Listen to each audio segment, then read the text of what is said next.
Representatives of the Baltic states feared that due to insignificant support from the West, particularly Germany, the Russian army may achieve a serious breakthrough. Spiegel writes, in particular, it is a problem of banning the Ukrainian armed forces from attacking military facilities on Russian territory with the use of Western weapons. According to the newspaper, representatives of the Baltic states warned their German counterparts that they would not wait for the Russian army to approach their borders and would deploy their military contingent in Ukraine. Для наших соседей it is clear to our neighbors that their allies are not ready to defend their partners, and this is certainly alarming. So such statements indicate that our neighboring countries are trying to put pressure on their partners to act more decisively.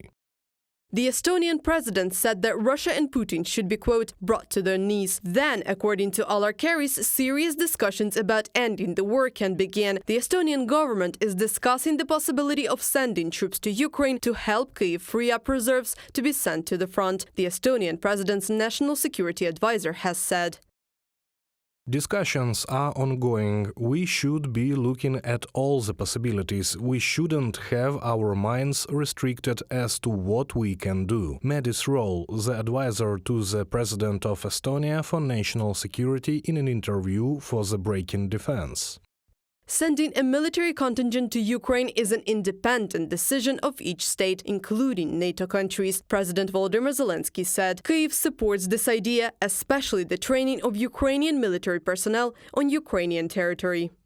This includes training on Ukrainian territory, simply speeding up the process without having to send your brigade somewhere else, to one country or another, and then it returns. And there's also the need for adaptation time here in the conditions of war. How can anyone be against this? We are only in favor.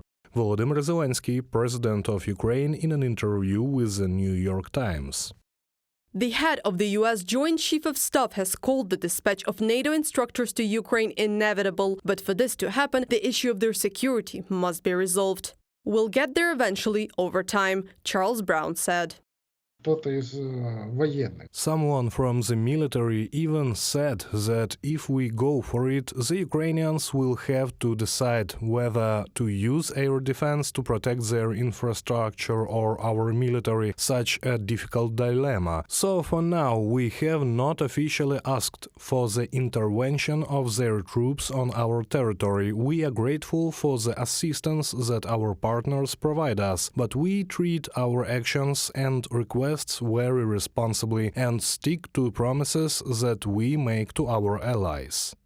According to Bild, NATO is also discussing the possibility of taking the skies over the western regions of Ukraine under its protection. On May 23rd, Polish Foreign Ministry spokesman said that Kyiv suggested that the Polish army shot down Russian missiles flying over the territory of Ukraine. The diplomat noted that this issue could be discussed. Reported by Anastasia Tarnavska, Yulia Bil, UATV News.